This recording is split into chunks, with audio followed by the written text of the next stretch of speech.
അല്ല, hard work ചെയ്യുന്നതിന് payment കൊടുക്കാന്ന് ഞാൻ പറഞ്ഞില്ല. ഇപ്പൊ അവിടെ ഒരാളിന് 2000 ഹാർഡ് വർക്ക് ചെയ്യുന്നതിന് ഇപ്പൊ നോറയ്ക്ക് കൊടുക്കാം, ജാസ്മിന് കൊടുക്കാം, ഗബ്രിക്ക് കൊടുക്കാം, അങ്ങനെ ഹാർഡ് വർക്ക് ജിൻഡോയ്ക്ക് കൊടുക്കാം. ചെയ്യുന്നത് വെച്ചിട്ട് അങ്ങനെ ഏറ്റവും കൂടുതൽ കിട്ടുന്ന ഇല്ല, അതിനകത്ത് ഇപ്പൊ ഈ റെമ്യൂണറേഷൻ ആണോ ഉദ്ദേശിക്കുന്നത്?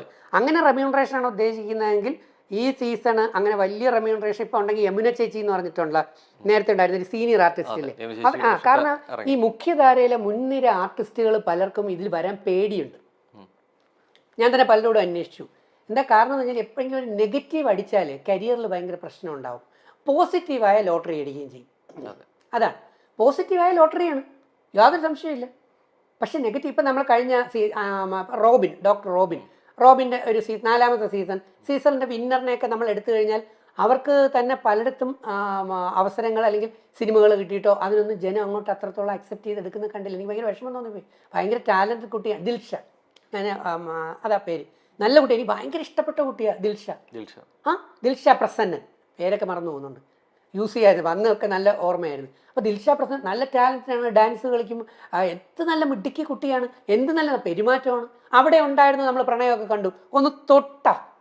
ഒന്ന് തൊട്ട റോബിൻ്റെ ശരീരത്തിലോ അല്ലെങ്കിൽ ബ്ലസ്ലിയുടെ ശരീരത്തിലോ അല്ലെങ്കിൽ ഇവർ തിരിച്ചങ്ങോട്ടോ അങ്ങോട്ടും ഇങ്ങോട്ടും തൊട്ടോ ഉടനെ ഞാൻ അവരുടെ പ്രൊട്ടക്ടർ എന്ന് പറയണ്ട. പക്ഷെ നമ്മൾ കണ്ട് തന്നെ പറയണം, അതിന് നമുക്ക് ഭയങ്കര നമുക്കൊരു നല്ല സംതൃപ്തി തോന്നി. തൊട്ട് കൈ പിടിച്ച് കിടക്കുന്നതും പ്രണയത്തിന്റെ തുടക്കം രണ്ടല്ലേ? നീ ഏത് കാലത്തിലെ ജീവിക്കുന്നത്? നീ എന്ത് ക്വസ്റ്റ്യനടെ ഇത് എന്ത് ക്വസ്റ്റ്യനാണ് ചോദിക്കുന്നത്? ഈ ടച്ച് ചെയ്യാൻ ഞാൻ ചോദിക്കട്ടെ, ഇവിടെ അവിടെ ഒരുത്ത ദിൽഷ കയറി എവിടെയെങ്കിലും കടിച്ചാ ഉമ്മ വെച്ച് നിരത്തിയ ഇനി കയറി മേയാമേലടോ ഉണ്ടാ? ഞാൻ ചോദിക്കുന്നതിന് ഉത്തരം പറയണേ. ഞാൻ ചോദിക്കുന്നതിന് ഉത്തരം പറയാം. ഇതങ്ങനെയാണ്, ഇതാണ് കൈ പീച്ച് അല്ല ചെയ്തത്. കൈ പീച്ചെങ്കിൽ സമാധാനിച്ചൂടെ? ഇപ്പൊ നമ്മൾ എത്ര പേരുടെ കൈ പീച്ചുകൊണ്ട് നടക്കുന്നത്? ആർക്കത് ഓക്കെ? പബ്ലിക് പ്ലാറ്റ്ഫോമിൽ വന്നിരുന്നുണ്ട് കൈ പീച്ചാൻ നമുക്കറിയാം എന്താണ് കൈ പീച്ചണെന്ന്. രേഖയുടെ തുടക്കത്തിൽ പറഞ്ഞൊരു കാര്യമുണ്ട്, ഈ നിബന്ധനകളും നിയമങ്ങളും കൊണ്ടുവരുന്നത് കൂടുതലും മലയാളത്തിലാണ്, ഹിന്ദിയിൽ അത് ഞാൻ സമ്മതിച്ചു, യാതൊരു മാറ്റമില്ല. നമ്മളിപ്പോ കമ്പയർ ചെയ്ത് പറഞ്ഞ എന്താണ്, പ്രണയത്തിനെ കുറിച്ചാണ് പറഞ്ഞത്. ആ പ്രണയത്തിൽ ദിൽഷ പ്രസന്നൻ അല്ലെങ്കിൽ നമ്മൾ നോക്കാം പേളിമാണി ശ്രീയേഷിന്റെ പോയി ആ വീഡിയോ റിവൈൻഡ് ചെയ്ത് നോക്ക്. എവിടെയുണ്ട് ഈ കടിച്ചുകളി, എവിടെ പിടിച്ചുകളിയും സാധനങ്ങളും ഒക്കെ എവിടെയാണെന്ന് പോയി അന്വേഷിച്ച് നോക്ക്. ഇത് നമ്മളെ പറ്റിക്കാൻ വേണ്ടി ഇതെല്ലാം നമ്പർ എടുത്തിട്ട് നമ്മളെ വെറുപ്പിക്കുന്നു. അതുകൊണ്ടാണ്, അതാ ഞാൻ പറഞ്ഞത്, ഇവർ തമ്മിൽ ശുദ്ധ പ്രണയമാണെങ്കിൽ, ശുദ്ധ പ്രണയവും അശുദ്ധ പ്രണയവും. ശുദ്ധ പ്രണയമാണെങ്കിൽ ഞാൻ അവരോടൊപ്പം ഉണ്ടാവും. അത് അശുദ്ധ പ്രണയമാണെങ്കിൽ നമ്മളില്ല. ശുദ്ധ പ്രണയത്തിന് എപ്പോഴും ഞാൻ സപ്പോർട്ടാണ്. അത് ജാതി മത രാഷ്ട്രീയത്തിനൊക്കെ അതീതമായിട്ട് ചിന്തിക്കുന്ന ഒരാളാണ് ഞാൻ സപ്പോർട്ട് ചെയ്യുന്ന ആളല്ല. പക്ഷെ ആണോ പെട്ടോ പിന്നെ അത് മുമ്പോട്ട് പോവുക എന്ന് പറയുന്ന ആളാണ്. അത് പിന്നെ അതെ, കാലം തെളിയിക്കട്ടെ. ആ കാലം തെളിയിക്കുമ്പോൾ അത് നല്ല രീതിയിലാണ് വന്നാൽ ഇവർക്ക് അക്സെപ്റ്റൻസ് ആയിരിക്കും. അപ്പൊ ഞാനും ഉണ്ടാവും. അപ്പൊ ഞാൻ ഒരിക്കലും എതിർക്കത്തില്ല. വൈകൃതമായിട്ടുള്ള മനസ്സ് വൈകൃതമായ മനസ്സ് അതും ഇതേ കാറ്റഗറിയിലേക്ക് തന്നെ പോകണം. ഞാൻ ചോദിക്കട്ടെ, നമുക്ക് ബാക്കി ആർട്ടിസ്റ്റുകൾ എടുക്കാം. ശ്രീരേഖ എന്തെങ്കിലും പറയാനുണ്ടോ? നല്ല ക്വാളിറ്റി ആയിരിക്കുന്നു, ഒരു വികൃതമായിട്ട് നമുക്ക് തോന്നിയില്ല. രണ്ടാമത്തേൽ നമ്മൾ എടുത്തു കഴിഞ്ഞാൽ ശ്രീരേഖ കഴിഞ്ഞ